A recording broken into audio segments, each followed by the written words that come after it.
Sorry about that. Technical difficulties again, so now I'm presenting this instead of this. But anyway, welcome back to this week's tutorial. And before I start the tutorial proper, I have some good news and some bad news. So the good news is that you realize that from this topic onwards, there actually isn't much focus on proofs of correctness anymore. Whereas like previously, you all have been like quite intensely grilled on correctness every single topic. And the reason is that for the topics that we will see or are about to see, basically the algorithms are already presented to you in class, in the lecture, and then it's already accompanied by the proof of correctness. Then all you need to do is think about like, how are you going to use those algorithms as a black box to solve other types of problems. And once you can model the problem effectively as something to be solved by the algorithm, then the correctness is already kind of like implied already, right? Because we already know that the algorithm is correct. It does its job correctly. So that's the good news. And the bad news is that you'll also notice that we are now like leaving the realm of things that 2040 has already taught us, and we're actually now like beginning to cover topics that are taught in CS3230, the optimization algorithms mod.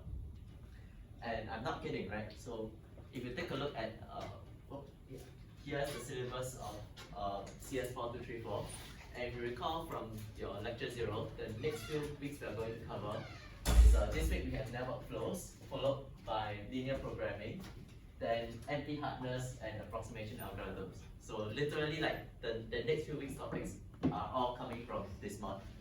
So on the upside is if you do find yourself enjoying what's about to come, you can consider taking this mod next year. But for now, that's all I have to say about this. Let's move on to the first question for today. So for this tutorial, we're mainly going to deal with this graph over here, like this flow network, and we want to find what is the max flow in here. But first, let's start off with just some basic fundamentals. And let's say F is a flow that pushes 6 units along this path on top, so from S to A to C to T. And to help us with this, I'll probably draw this network out on the whiteboard. This probably has more space. So we have our source vertex, then A, B, C, D, and our sixth vertex T.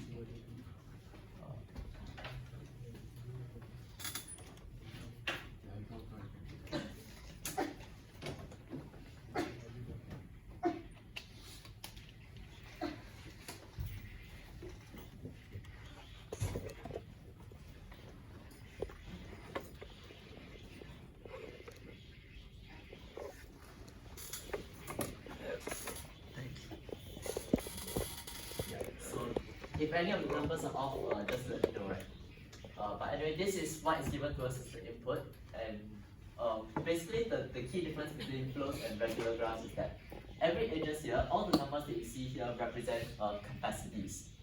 right? So as of right now, right at the start, there's initially no flow going through any of these edges. So these are all 0.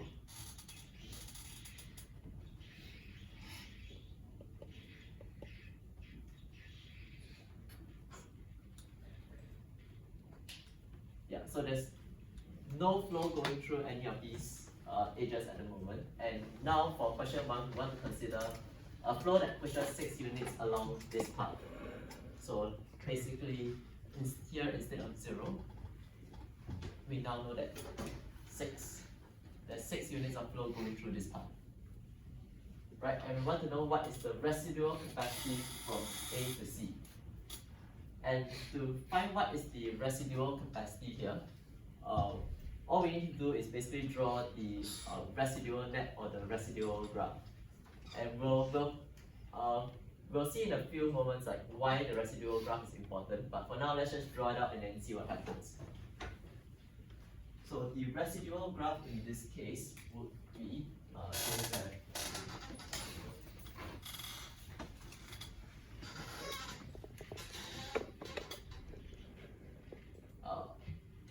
so S to A has 6 units going this way already.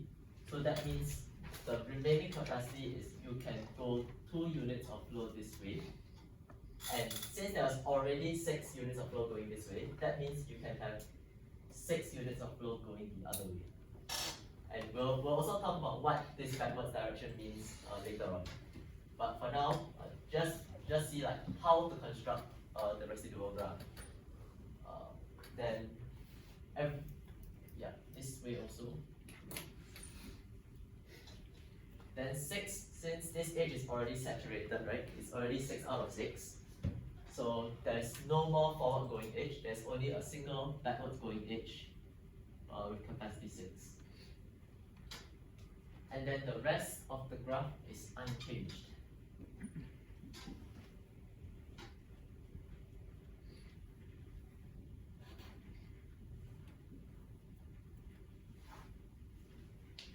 Okay, then what is the residual capacity from A to C? Then it's quite easy, right? You just have to read what is the value inside your residual graph. So here is 2.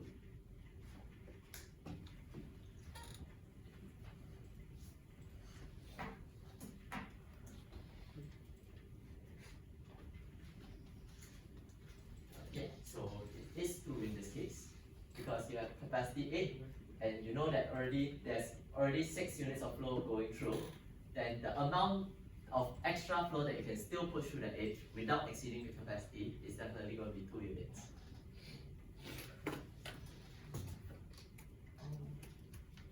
So now on to our next question. So what is the residual capacity from C to A in this case? So recall the question 1 is we want it from A to C, now we want from C to A. And this time around we need to actually consider the backwards edge. So the solution in this case is actually 6. So that's why it's important to have these backwards edges in the residual graph. So we know that there's already 6 units of flow being pushed in this direction. Then that means for our future augmenting paths, if we want to find some other augmenting path down the line, that means we can also reverse up to 6 units of flow in this direction. And being able to use these backwards edges, it basically involves the notion of undoing some choice that we made earlier. So maybe initially you send 6 units of flow this way, but later down the line you realize that, oh, this actually doesn't give the optimal max flow. Actually, the optimal max flow involves sending less flow through this way. So then your augmenting path will go backwards and will say that, okay, let's not send so much flow through this edge. We'll see some example of that later on. But for now, all you have to know is that for an edge, if you already have some flow going through it, then you have some residual capacity in the original direction, which is how much more flow can you push in that direction. And there's also the residual capacity in the backwards direction, which is how much less flow can we push in this direction, right?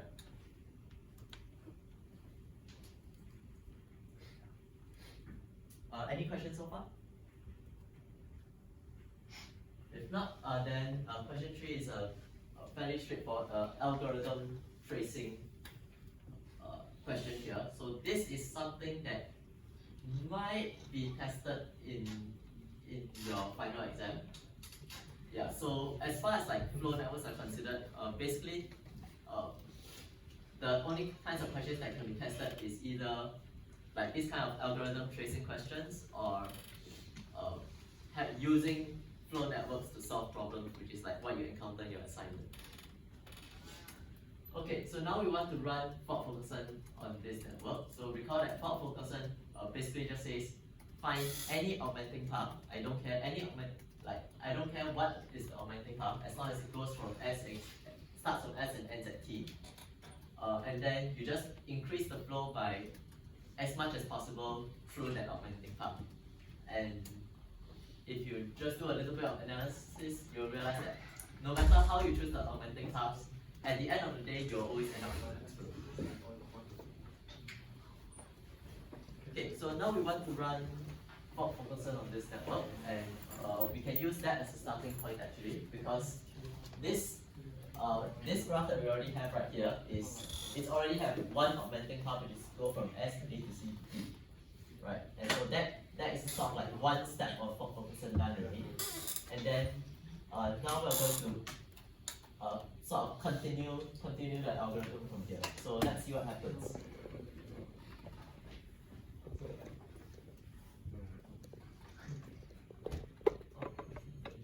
Yeah, and just for your info, the answer here will be C, which means that the max flow for this graph is 12. So now we'll see how to get 12. So first, like I mentioned, we'll start with whatever is given to us in the question already. Like you don't have to start from there. It's just a good starting point. And then we consider what is the residual net here. And we want to find an augmenting path in this residual graph. So I believe in this case, the model answer goes through, says that, okay, hey, there's an augmenting path down here. So here's a path from S to T, right? And then we want to find what is the minimum capacity H along this path, which in this case is 5. So that means we can increase the flow through all of these edges by 5, and then that will give us something else. So now we will get, we increase these by 5.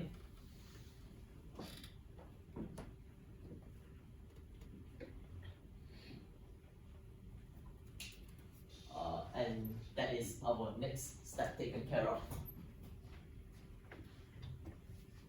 Yeah, so we consider this path, and then we can use it to get, yeah, the same thing but with an extra 5 units of flow going through. So now we have 11 units of flow going from S to T. So now we just need to think, to finally get 12, we need to find one more augmenting path of capacity 1. And how do we find that path? Again, we'll try and draw out what the residual graph looks like. So now that we have this graph, what does the residual graph look like? We will have, yeah, I think I can just modify the one over there. So here we know that there are 5 units of flow going this way already. So yeah, this basically changes to backwards 8 with 5. This in the forward direction still has 3 units of capacity left, and then backwards you have 5. This edge, you can still push 2 more units this way and 5 units backwards. Yeah, so that is the residual net that we have right now, and then we want to find one more augmenting path through this, and it turns out that there still is, which is this path over here. You have 2, then 1, then 3, then 2. So the minimum capacity along this edge is 1, and that's why you can increase the flow through each of these edges by 1 extra. So what this means is that your flow here well, here increases by 1, here increases by 1, here increases by 1, and here increases by 1. Then we need to update our residual graph accordingly again. So if you update it like this, you will have this graph. Then what are the changes that we need to make? This is now 1 unit this way, 7 units backwards. This is now 1 unit backwards.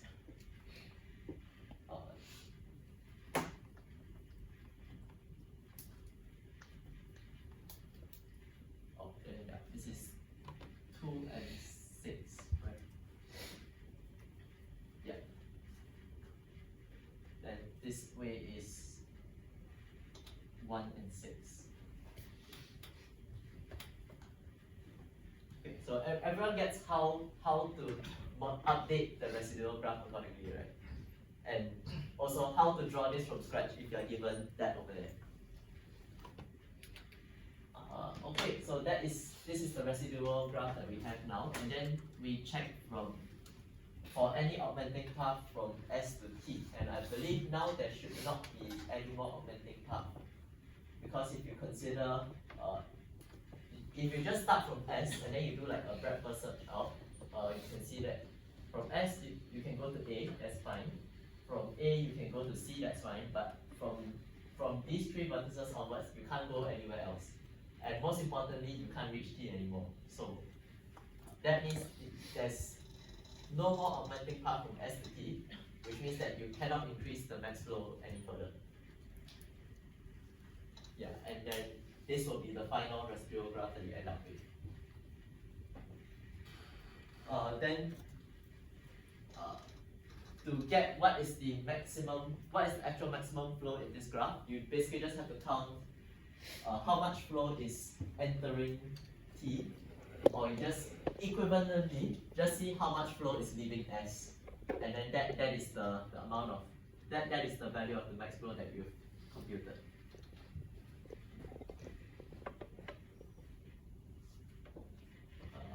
Okay.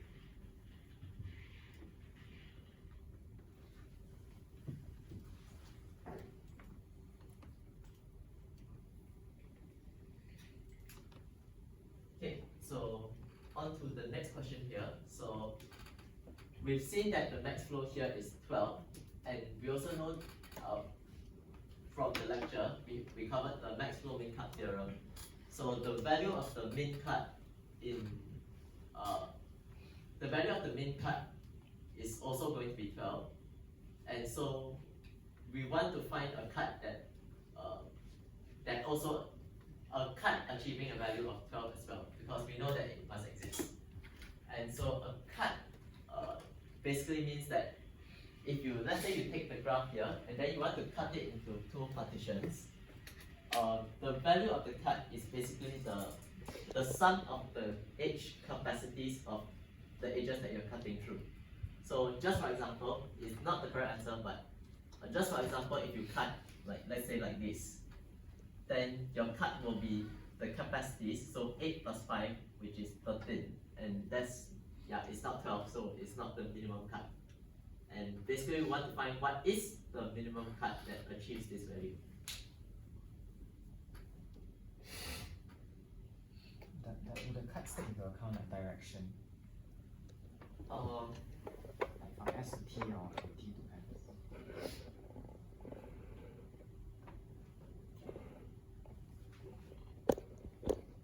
Yeah, I think they should. Yeah.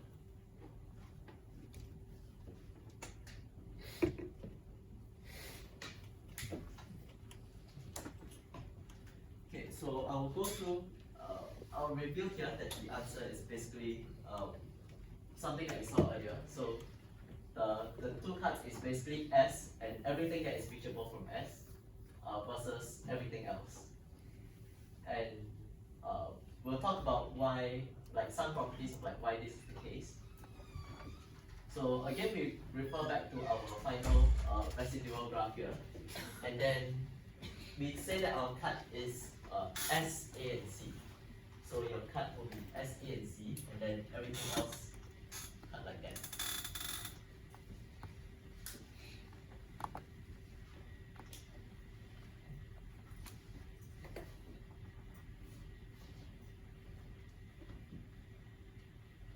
Yeah, and then in this graph, the cut would be S, A, and C. So something like this.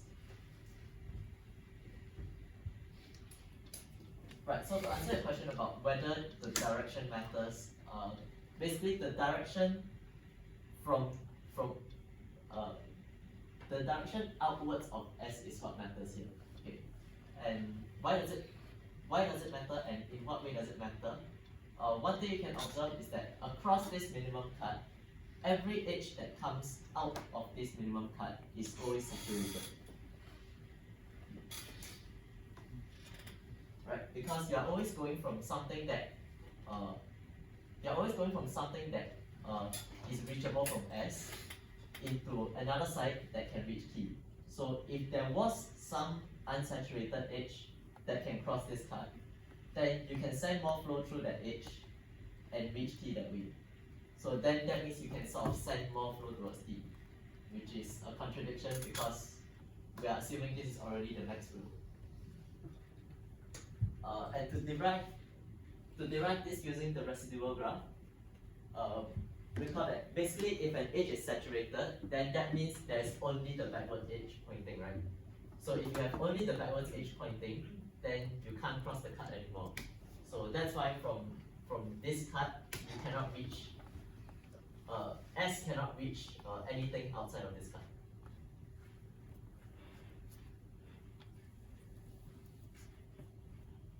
Yeah, so any questions on this so far? Okay, so there's one last question in this tutorial, but before I go on to that, because we also have a bit of time, I want to explain a little bit more on just what is the significance of the backwards edges here, because this question doesn't really illustrate it. It doesn't illustrate the idea of using the backwards edge to undo our choices. So I'm going to come up with another instance of another graph that is separate from this question, and I'm going to define it like this. So if you're S here, one vertex here, one vertex here, one vertex here,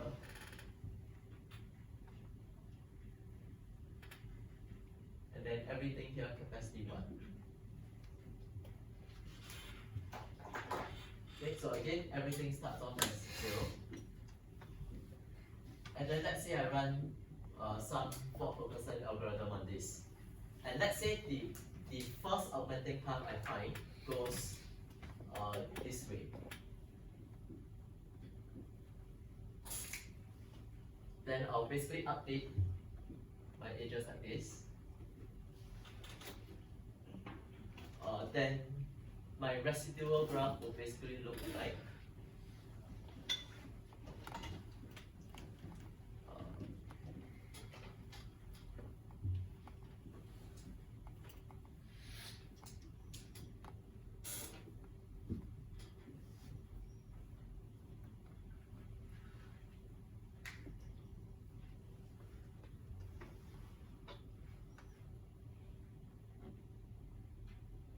so at this point, if you don't consider any of the backwards edges, right, then you would basically be stuck, because if you don't, without the backwards edges, there's no more augmenting path from S to T. But if we do draw in the backwards edges, then you realize that there's actually one more augmenting path here from S to T. And this augmenting path makes use of the backwards edge here. And so you can adjust this accordingly. Everything that is along the forward edge, you increase the flow accordingly. Everything that takes the backwards edge, you decrease the flow accordingly. Then you'll end up with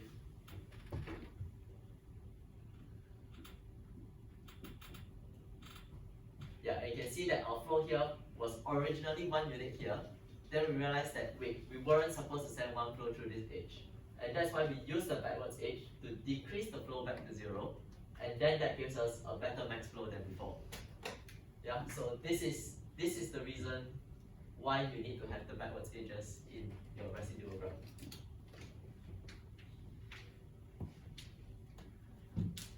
So any questions about this? If there are none, then we can move on to the last question for today. So this is separate from the first 4 questions that we see.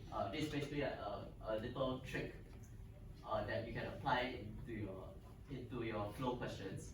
So let's say like our flow networks, like inherent in the definition, we have edge capacities that are like inherent in the definition of flow networks already. But there's another thing that is also like that we're also quite interested in, which is to have vertex capacities. So this is something that flow networks does not inherently support, right? Flow networks don't support having vertex capacities. And vertex capacity is basically we want to limit how much flow can pass through this vertex itself. So for example, if you have some vertex and then you have a lot of flow coming in and a lot of flow coming out, we basically want to make sure that the flow in and the flow out, first of all, the flow in and the flow out have to be equal, but that amount of flow also does not exceed the limit.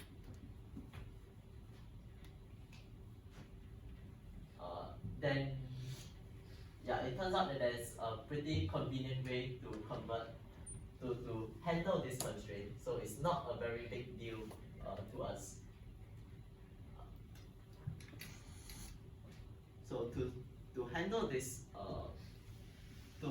case, basically what you can do is basically sort of transform your graph a little bit. So instead of just having a single vertex be a single vertex, you can actually split this up into 2 sides. So let's say instead of one here,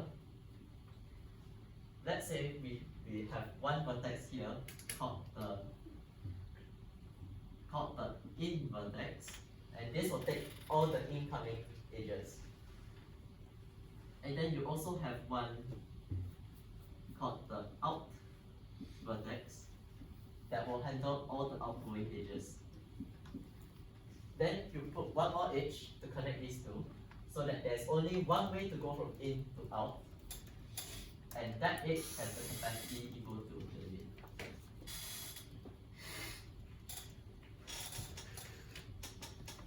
So you can see that for any vertex that you want to impose a capacity on it, you can always apply this trick. You can always apply this trick here.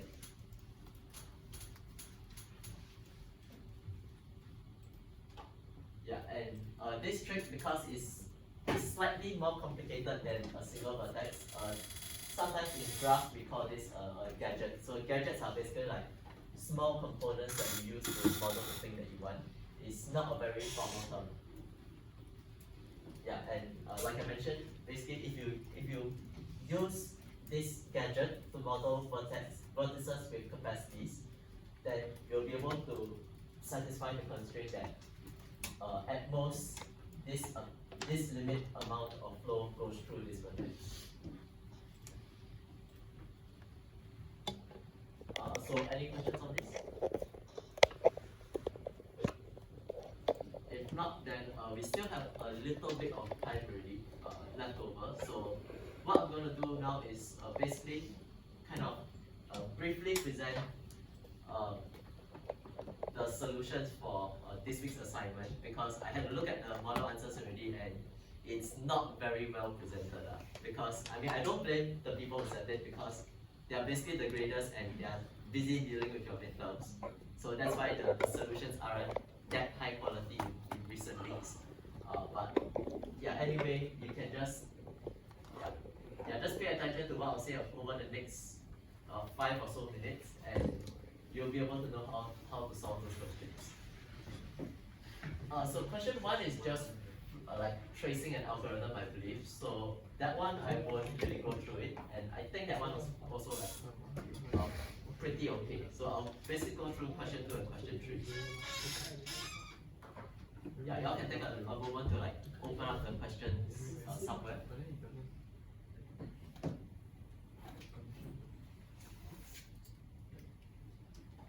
Okay.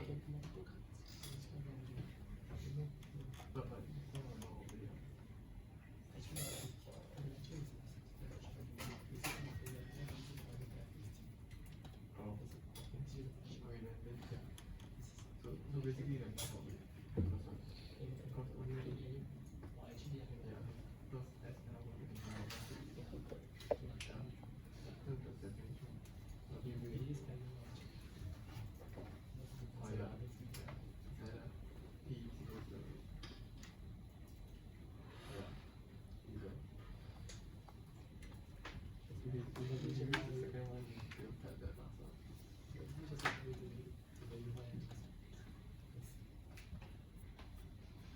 Okay. So question 2. This involves matching between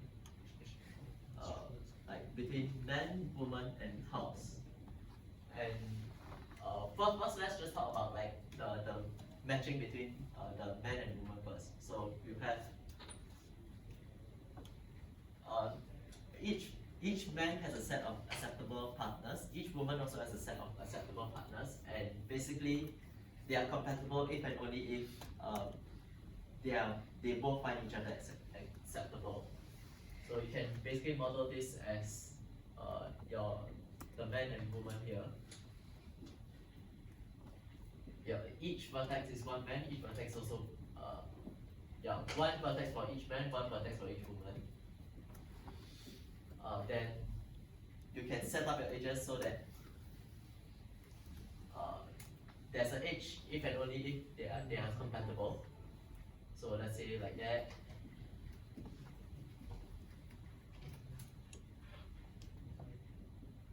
Yeah, just something like that. And then we have seen in the lecture how to find maximum.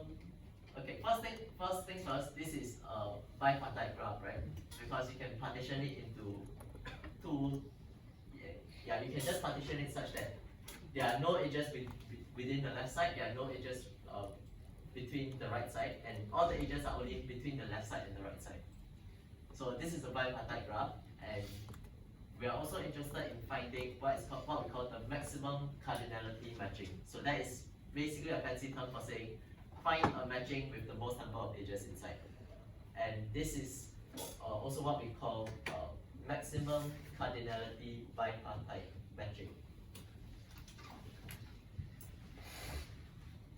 So we have seen how to do this in the lecture already, but for this question we throw in an extra parameter, which is the house, right? So now each woman also needs to have acceptable house. So let's say like that, like that.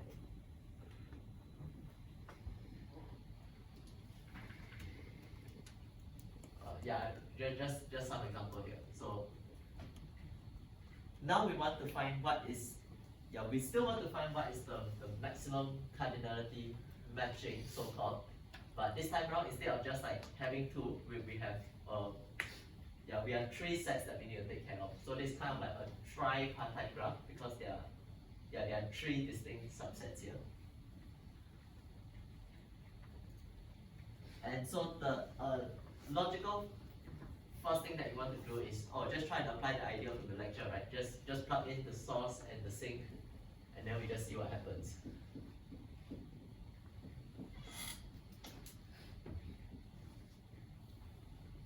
And if you just plug it in like this, you will encounter there is one edge case that will make it not return the correct answer, which is let's say you have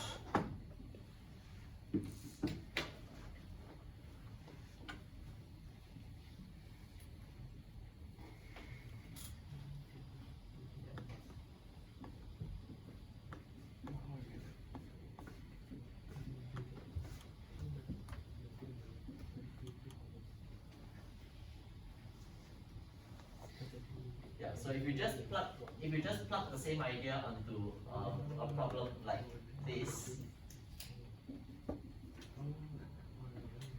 then you'll realize that you'll get an answer of 2, which is incorrect because the moment cannot be in more than one matching at the same time.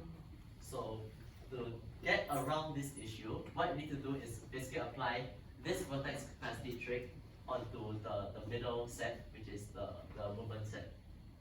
So you have to define this as basically you have to do the in and the out vertex, and then from the in to the out, you say that there's at most one. Yeah, this vertex can participate in at most one of the matchings. Yeah, so that's the key detail for this question here.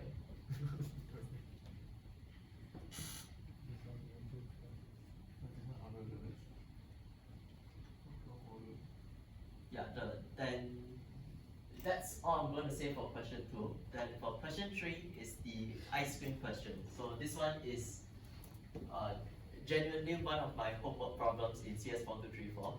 So it seems like the graders are also CS4234 students, that's why they put exactly the same question here. And basically this is about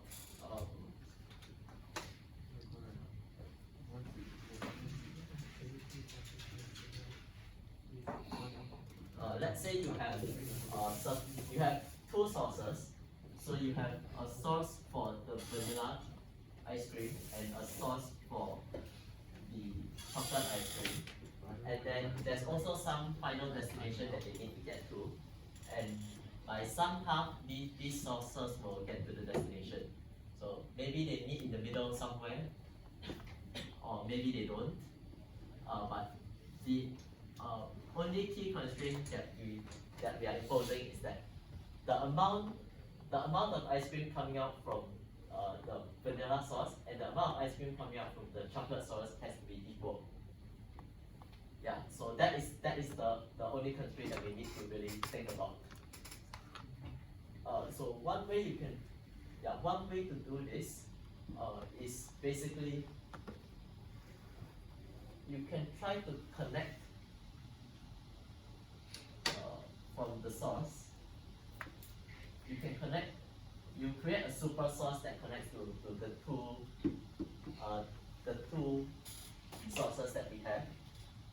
And this is a trick that we've seen before in 2040, right? You just create like a super source that connects the multiple different sources together. So that means you can sort of like start from all the different sources at the same time. And the question is, what capacity do we set these edges here? Because if you just set these capacities to be like infinity, then there's no way you can control that the amount of ice cream coming out from each source is the same. So what you need to do is you need to set this to some equal amount, let's say A. You set these capacities to some equal amount, and if you know that the amount of max flow you get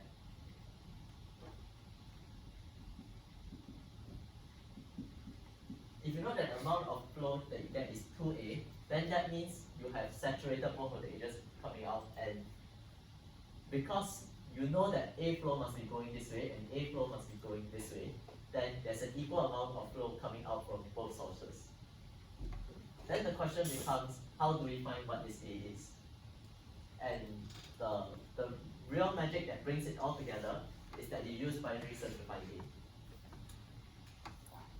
So you start from, you can search for, you basically start with some A in some ballpark. And then if your A is too low, you will find that the max flow is that you will always saturate the two edges. If you find that your A is too high, you will get that you are unable to saturate both the edges here. Then your max flow will be less than 2A. So you basically want to find the A such that it is the largest A that can satisfy max flow equals to 2A. And if you increase A by just one more, the max flow becomes less than 2A. And so that involves like you having to try different values of A over and over, and just keep trying it until, yeah, you have to solve the maximum problem multiple different times, but each time with a different value of A. And then you hope to search for the A where this is the case.